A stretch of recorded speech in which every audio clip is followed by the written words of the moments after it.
Classes YouTube channel. ఈరోజు మనం nursing వాళ్ళ కొరకు MPHW ఫీమేల్, తర్వాత జనరల్ నర్సింగ్, తర్వాత BSc నర్సింగ్ వాళ్ళ కొరకు మిడ్వైఫరీ సబ్జెక్ట్ నుంచి మనము క్లాసెస్ నేర్చుకుందాం.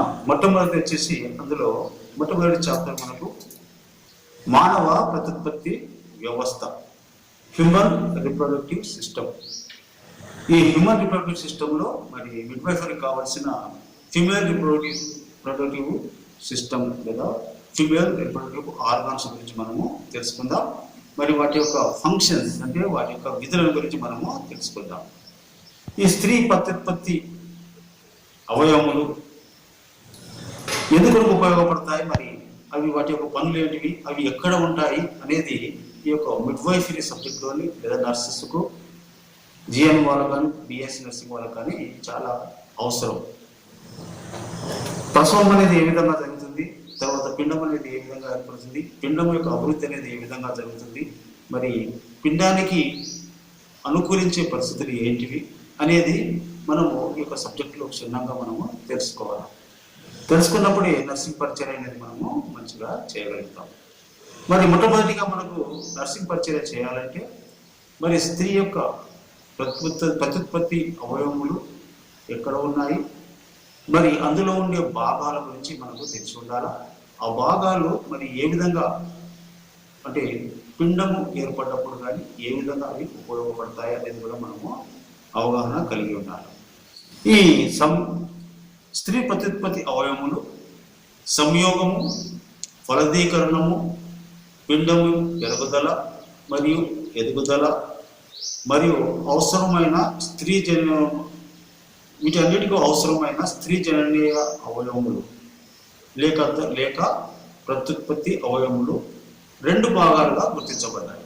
ఒకటి చూడండి, సంయోగము, ఫలదీకరణము, పిండం యొక్క పెరుగుదల మరియు ఎదుగుదలకు అవసరమైన స్త్రీ జనన అవయవములు లేక ప్రత్యుత్పత్తి అవయవములు రెండు భాగాలుగా విభజింపబడ్డాయి. అవి రెండు భాగాలు ఏంటంటే, ఒకటి బాహ్య జననావయములు, రెండవది అంతర్జనావయములు. బాహ్య జనావయములు ఇంగ్లీష్లో ఎక్స్టర్నల్ జెనిటల్ ఆర్గన్స్ అంటాం. తర్వాత అంతర్జనావయములను మనము ఇంటర్నల్ జెనిటల్ ఆర్గన్స్ అంటాం.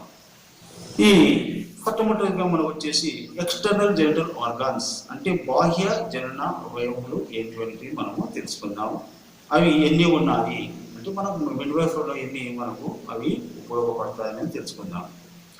ఒకటి మనము తెలుగులో చూసినట్లయితే మొట్టమొదటిది ఒకటి బాహ్య జన అవయవములు లేదా భగ ప్రదేశము, రెండవది ఉపస్థు, మూడవది యోని బయటి పెదవులు, వాటిని పెద్ద పెదవులు అంటారు, లీబియా మెజోరా అని ఇంగ్లీష్లో అంటారు. తర్వాత యోని లోపలి పెదవులు, చిన్న పెదవులు, లీబియా మైనోరా అంటారు. నాలుగవది యోని లేదా యోని శీర్షము, దాన్ని క్లిటోరిస్ అంటారు. తర్వాత ఐదవది వెస్టిబ్యూల్స్ అని అంటారు. ఈ విధంగా స్త్రీ యొక్క ప్రత్యుత్పత్తి అవయవాలు ఏవైతే ఉన్నాయో జనన అవయవాలు, ఈ విధంగా 4 ఎక్స్టర్నల్ బాహ్య ప్రత్యుత్పత్తి అవయవాలను ఈ రకంగా 5 భాగాలుగా చూపించబడ్డాయి. ఈ 5 భాగాల్లో మరి వీటి ఎక్కడ ఉంటాయనేది కూడా మనము కొద్దిగా తెలుసుకుందాం. మొట్టమొదటికి బాహ్య జననావయములు, తర్వాత బలక ప్రదేశము. ఇందులో ఉండే భాగాలు ఏంటంటే ఉపస్థు, యోని పెదవులు, క్లైటోరిస్, వెస్టిబుల్స్ మరియు విటపము.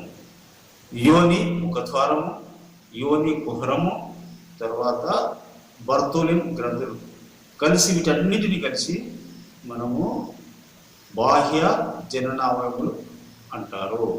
ఎటువంటి మరొకసారి చూడండి, ఉపస్థు, యోని పెదవులు, క్లైటోరిస్, వెస్టిబుల్, తర్వాత విటపము, యోని ముఖద్వారము, యోని కుహరము, తర్వాత బర్తోలిన్ గ్రంథులు. వీటన్నిటిని కలిసి మనం ఏమంటామంటే బాహ్య జనన అవయవులు అని అంటాం. తర్వాత ఈ అవయవములు మనకు కనిపిస్తాయి, అంటే బాహ్య జననేంద్రియ అవయవాలను మనము కంటితో చూస్తే ఇట్లా అవి కనిపిస్తాయి కనుక వాటిని మనము బాహ్య జననేంద్రియ అవయవములు అన్నాము.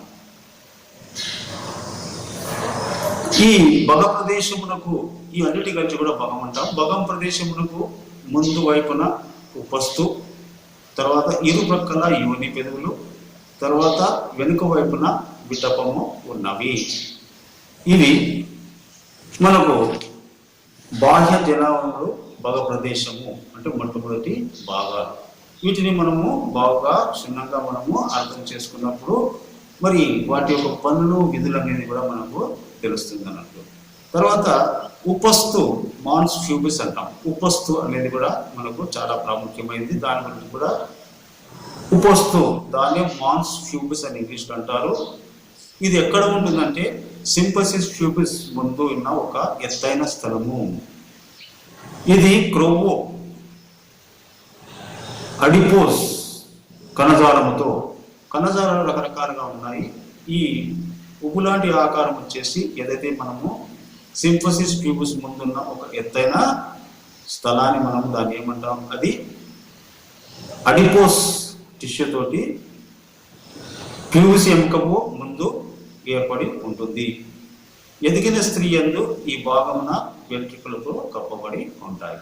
దాన్ని మనము ఉపస్తు అంటాం. అంటే ఈ యొక్క స్త్రీ ప్రత్యుత్పత్తి అవయవాలలో, తర్వాత ఈ స్త్రీ ప్రత్యుత్పత్తి ఏవైతే ఎక్స్టర్నల్ ఆర్గాన్స్ బాహ్య అవయవాలు ఉన్నాయో ఆ అవయవాల మొట్టమొదటిది ఉపస్తు. తర్వాత రెండవది యోని బయటి పెదవులు. ఈ దాన్ని మనము లీబియా మెజోరా అంటాము. లీబియా మెజోరా ఏ విధంగా ఉంటుంది, ఇది ఎక్కడ ఉంటుంది చూద్దాం మనం. భగ ప్రదేశమునకు ఇరువైపులా నిలువుగా క్రొవ్వు కణజాలంతో నిండి ఉన్న చర్మపు బుడతలు. భగ ప్రదేశమునకు ఇరువైపులా నిలువుగా క్రొవ్వు కణజాలాలతో నిండి ఉన్న చర్మపు ముడతలను మనం ఏమంటామంటే వాటిని మనము ఏమంటాము పెద్ద పెదవులు లేదా లీబియా మెజోరా అంటాము. ఇవి ఉపస్తు వెనుక వైపున మొదలై, ఇవి ఏం చేస్తున్నారు, ఉపస్తు వెనుక వైపున మొదలై భగరంధ్రమునకు ఇరువైపులా వెనుకకు ప్రయాణించచ్చు. తర్వాత ఆసనమునకు ముందు ఒకదానితో ఒకటి కలియచ్చు. చిన్న గోడల వలె నుండును. వీటి బయటి తలము వెంట్రుకలతో నిండి ఉండును. బయటి తలము వెంట్రుకలతో నిండి ఉంటుంది. వెంట్రుకలే కాక ఇంకను స్వేద గ్రంథులు. స్వేద గ్రంథులు అంటే స్వెట్ గ్లాండ్స్. స్వెట్ గ్లాండ్స్ అంటే స్వేద గ్రంథులు అంటే చెమట గ్రంథులు. తైల గ్రంథులు అదే మనము సెబాసియస్ గ్లాండ్స్ అంటాం, స్వేద గ్రంథులు. తర్వాత కూడా ఇందులో ఉంటాయి. లోపలి తలముపై వెంట్రుకలు ఉండవు. ఇవి 7 నుండి 9 సెంటీమీటర్ల పొడవు, తర్వాత 2 నుండి 4 సెంటీమీటర్ల వెడల్పు కలిగి ఉంటుంది. ఇప్పుడు మనం 2 నేర్చుకున్నాం. స్త్రీ యొక్క స్త్రీ యొక్క ప్రత్యుత్పత్తి అవయవాల్లో అంటే external genital organs of the women. దాంట్లో మనం ఇప్పుడు ఏం నేర్చుకున్నామంటే 2 భాగాలు మనం నేర్చుకున్నాం. ఒకటి ఉపస్తు, దాన్ని మనం మాన్స్ ప్యూబిస్. తర్వాత రెండవది యోని బయటి పెదవులు, దాన్ని మనము లీబియా మెజోరా అంటాము. తర్వాత మూడవది మనం చూస్తే అందులో యోని లోపలి పెదవులు. యోని లోపలి పెదవులు, వాటినే మనము చిన్న పెదవులు అంటాము. ఇంగ్లీష్లో మనం వాటిని లీబియా మైనోరా అంటాము. లీబియా మైనోరా అంటాము. ఇవి ఏమున్నాయంటే ఇవి ఎట్లా ఉంటాయి, ఎక్కడ ఉంటాయి అది మనం తెలుసుకుందాం. ఇవి 4 నుండి 5 సెంటీమీటర్ల పొడవు, 0.5 to 1 సెంటీమీటర్ మందముతో నిర్మితమైన చర్మపు మడతలే. ఇవి చర్మంతో మాత్రమే ఏర్పడి ఉంటాయి. వీటి యందు క్రొవ్వు కణజాలములు లోపించి ఉన్నది. అది ఇందులో ఇవి క్రొవ్వు కణజాలంతో ఏర్పడవు. అదే మనము లీబియా మెజోరా తీసుకున్నట్లయితే, పెద్ద తీసుకున్నట్లయితే అది వచ్చేసి క్రొవ్వు కణజాలతోటి, తర్వాత అడిపోస్ కణజాలంతో అవి ఏర్పడ్డట్టుగా మనము చూస్తాము. తర్వాత ఇవి ముందు వైపున చీలి యోని శీర్షమును ఇరువైపులా కప్పించును. ఇవి వెనుక వైపునకు ఒకదానిలో ఒకటి కలియును, పలుచని చర్మం ముడతను ఏర్పరచును. దీనిని ఫోర్ చిట్టే అంటారు. దీన్ని ఏమంటారు? ఫోర్ చిట్టే అంటారు. వీటి యందు వెంట్రుకలు ఉండవు. తర్వాత స్వేద గ్రంథులు, తైల గ్రంథులు అధికంగా ఉంటాయి. స్వేద గ్రంథులు, తైల గ్రంథులు అంటే స్వేద గ్రంథులు అంటే స్వెట్టింగ్ గ్లాండ్స్. స్వెట్టింగ్ గ్లాండ్ అంటే చెమటను ఉత్పత్తి చేసే గ్రంథులు స్వేద గ్రంథులు. తైలము అంటే కొన్ని రకాల తైలము అంటే కొన్ని రకాల ఫ్లూయిడ్స్ అవి ఉత్పత్తి చేస్తాయి. వాటిని మనం తైల గ్రంథులు అంటారు. ఇవే కాక ఉత్తేజమగు కండర కణజాలము, ఉత్తేజమగు అంటే ఉత్తేజపరిచే కండర కణజాలం కూడా ఉంటాయి. నాడులు, రక్త కణజాలము ఉన్నవి. ఇందులో ఏముంటాయి? ఇంకా నాడులు ఉంటాయి. అంటే నర్వస్ సిస్టమ్, నాడీ మండల వ్యవస్థ సంబంధించిన నాడులు. ఆ తర్వాత రక్త కణజాలాలు లేదా రక్త కణజాలాలు, రక్త నాళాలు కూడా ఎక్కువగా అక్కడ ఉంటాయి.